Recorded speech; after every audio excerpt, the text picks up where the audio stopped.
A paz do Senhor a todos os que escutam esta mensagem. Nós vamos trazer aqui a continuação da nossa série sobre os profetas menores, com o profeta Naum, uma série que já temos alguns vídeos, trazendo aspectos singulares da vida e da mensagem de cada profeta, não é uma exposição de todo o livro, mas na verdade são somente aspectos singulares, que se destacam em cada livro. E vamos trazer aqui o do profeta Naum. Os profetas menores, na verdade, são muito poucos conhecidos, mas eu gostaria de apresentar para você, nesta série, os profetas menores. E deixaremos aqui disponíveis os outros vídeos, caso você tenha interesse, aqui na descrição. Então, se você está assistindo, depois acompanhe os nossos outros vídeos, os nossos vídeos anteriores e também posteriores, se inscrevendo no canal para que você não venha perder as nossas publicações. E o profeta Naum, ele nos traz uma mensagem firme, resoluta, um profeta que vem 100 anos depois ao conhecido profeta Jonas. Eu disse que os profetas menores são muito poucos conhecidos, mas Jonas nós conhecemos muito bem. Então, com exceção de Jonas, os outros 11 são um pouco desconhecidos. Então, eles vêm 100 anos depois, após Jonas pregar a misericórdia de Deus a Nínive. Naum vem decretar, pela vontade de Deus, o juízo sobre aquela cidade.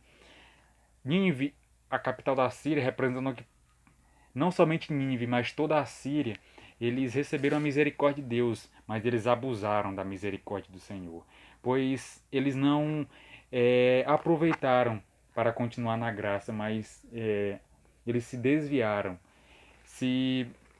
Eles começaram a piorar os seus atos, a se tornar mais cruéis, se tornarem mais injustos, mais ímpios, e assim esqueceram totalmente do Deus que teve misericórdia dele anos, séculos antes. E assim Naum, ele vem trazer o juízo de Deus sobre aquele povo. E o que é mais interessante na mensagem de Naum é que na verdade ele não teve medo de pregar, não teve isso, mas Senhor, mas como é que eu vou fazer se Jonas já pregou? Jonas já disse que aquele povo ia ter tua misericórdia. Eu não vou não, Senhor. Eu não vou poder ir, porque Jonas já pregou a misericórdia para aquele povo e se eu for pregar o juízo. Mas não, porque Naum conhecia verdadeiramente a Deus. E assim ele expôs nos primeiros versículos, você acompanha se tiver uma Bíblia, Naum capítulo 1, verso 2 e 3. Ele diz que o Senhor é Deus zeloso e vingador. O Senhor é vingador, seu furor é terrível. O Senhor executa vingança contra os seus adversários e manifesta o furor contra os seus inimigos. O Senhor é muito paciente, mas o seu poder é imenso. O Senhor não deixará impune o culpado. O seu caminho está no vendaval e na tempestade, e as nuvens são a poeira de seus pés. Ou seja, não mostra que o verdadeiro conhecimento de Deus. Na verdade, Deus ele não é aquele Deus misericordioso a ponto de colocar pecados debaixo do tapete, a ponto de fazer vista grossa aos erros das pessoas. Não. Ele, ele estava ratificando o que Jonas falou. Jonas mostrou um Deus misericordioso, mas também mostrou um Deus de juízo. Se eles não se arrependessem, Deus traria juízo. Mas eles se arrependeram e receberam a misericórdia de Deus, foram participantes da misericórdia de Deus. E Naum diz, sim, o Senhor é muito paciente. Em outras versões, nós vemos que o Senhor é tardio em irar-se, mas aqui está dizendo, mas o seu poder é imenso. Ou seja, o Senhor é tardio em irar-se, o Senhor é muito paciente, mas o culpado não tem por inocente. O seu poder é imenso. Ele executa a sua vingança contra os inimigos. Ou seja, Naum estava dizendo, sim, Deus é misericordioso, sim, vocês foram participantes da misericórdia de Deus, mas não fiquem pensando que vocês, por terem recebido a misericórdia de Deus, pecando deliberadamente, escolhendo rejeitar a Deus, escolhendo rejeitar o que Deus já mandou a vocês, vocês vão escapar impunes. Porque Deus, ao culpado, ele não tem por inocente, ou seja, Deus é um Deus justo. Não é um Deus injusto, não é um Deus ruim, não é um Deus que não tem misericórdia, pois Nínive é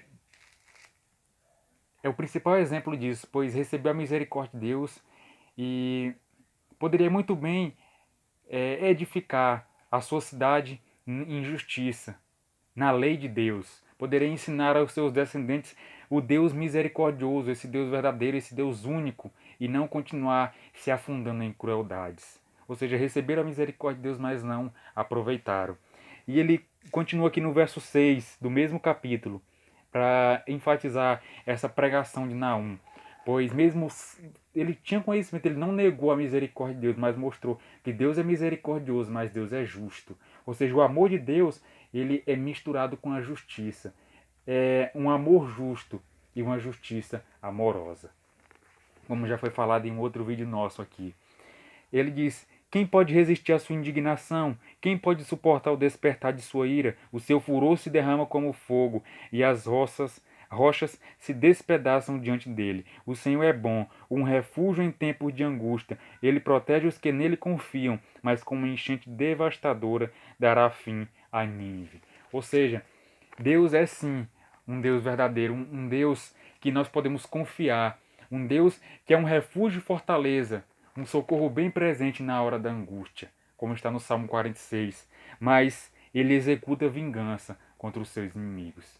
Deus, ele não se deixa escarnecer.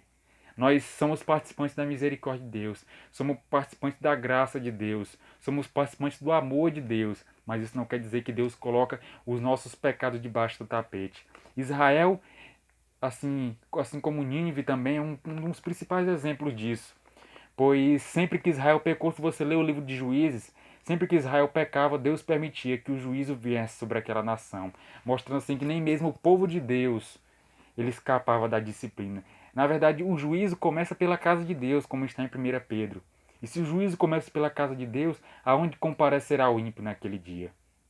Ou seja, Deus ele não deixa passar os pecados nem do seu povo, quanto mais de pessoas ímpias que rejeitam o seu evangelho. Ou seja, Deus em todo o tempo que Israel pecou, Deus disciplinou, trouxe juízo sobre aquele pecado. E também trouxe também sobre os povos, mostrando assim que Deus ele não faz vista grossa, mas Deus é um Deus justo que não pode contemplar a vexação, não pode contemplar a injustiça, não pode conviver, não tem comunhão com o pecado, mas ele executa vingança contra os seus inimigos. Ou seja, Naum, ele não teve nenhum conflito de pregação com Jonas. Ele não precisou desmerecer a pregação de Jonas, não precisou responder a Jonas, porque ele sabia que Jonas pregou o que Deus mandou a ele. Jonas disse: ainda 3 dias e Nínive será devastada. Ou seja, se eles não se arrependessem, a devastação seria certa. Ou seja, Jonas mostrou o juízo iminente se eles não se arrependessem, mas eles se arrependeram e foram participantes.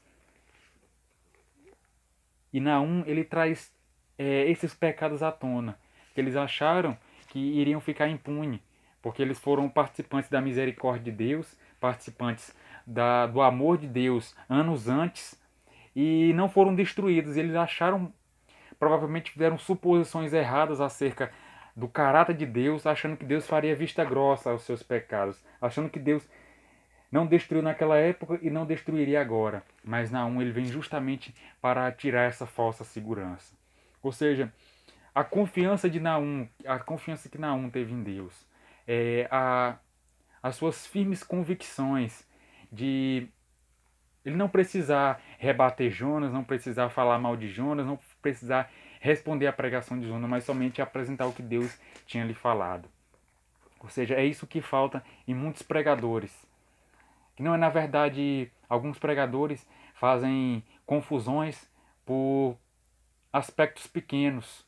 Eu não digo aqui a pregadores que respondem, aqueles que verdadeiramente merecem uma resposta, aqueles que realmente pregam heresia em nosso meio, aqueles que atentam contra aqueles que jogam contra, pregam contra a palavra de Deus, aquilo que vai fundamentalmente na palavra de Deus.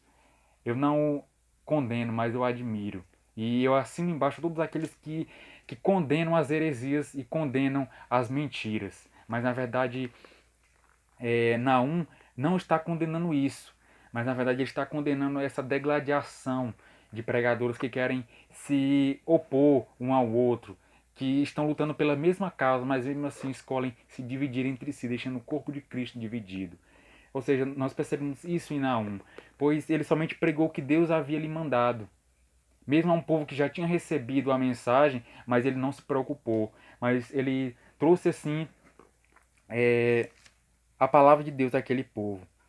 Pois, assim como nós vemos no verso 10, há devastação,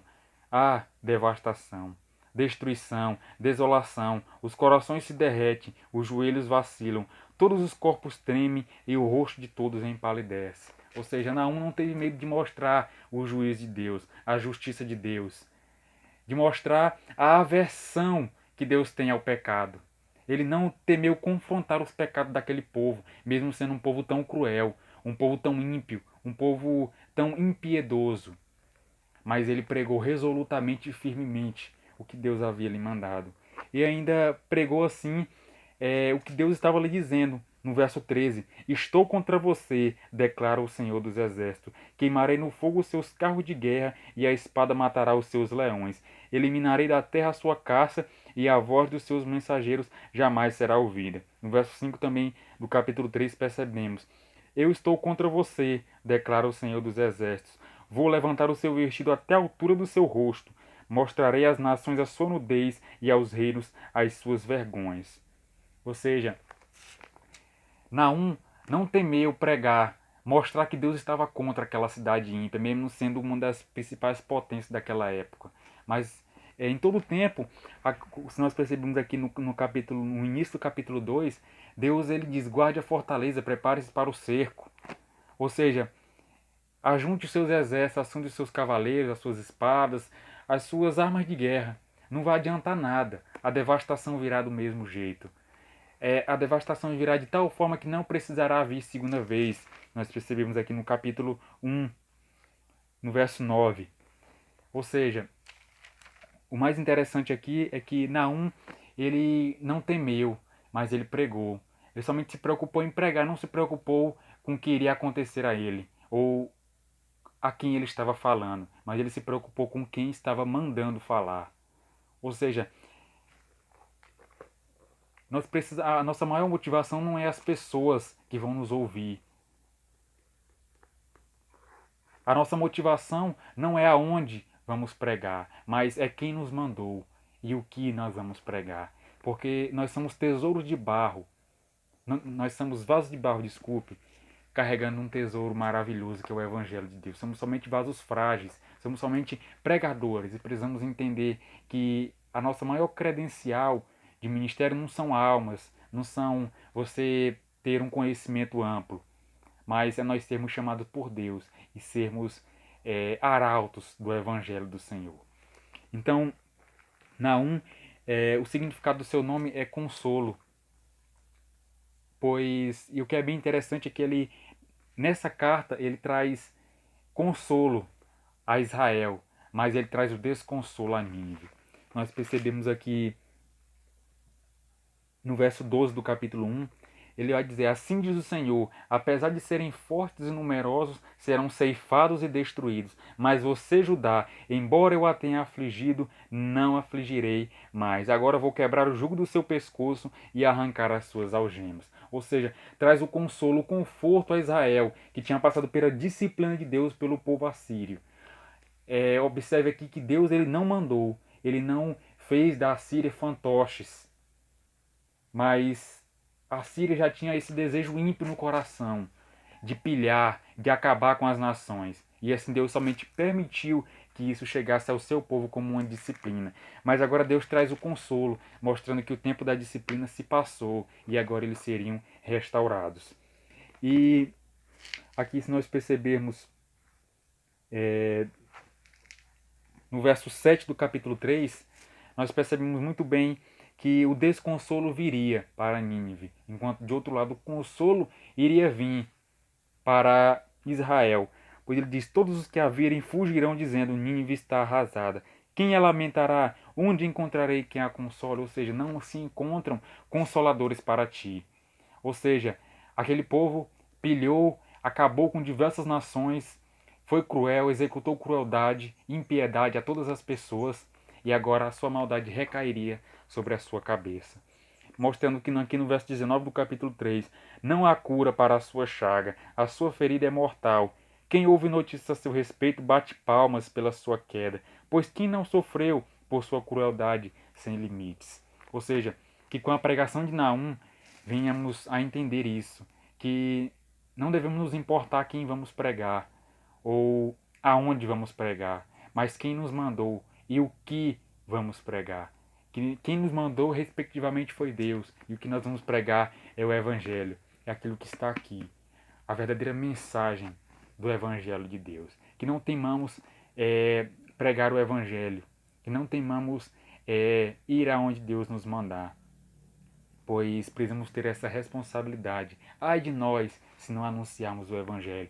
Ai de nós se nós não sermos imitadores desses homens corajosos, como Naum, que não temeu pregar a capital do império de que talvez o império mais cruel que houve na antiguidade, que era o Império Assírio. Ou seja, que sejamos resolutos e firmes com as nossas convicções e preguemos o Evangelho. Que você compartilhe esse vídeo a todos aqueles que precisam ouvir esta mensagem. A todas as pessoas para que sejam edificadas pela palavra de Deus. Amém.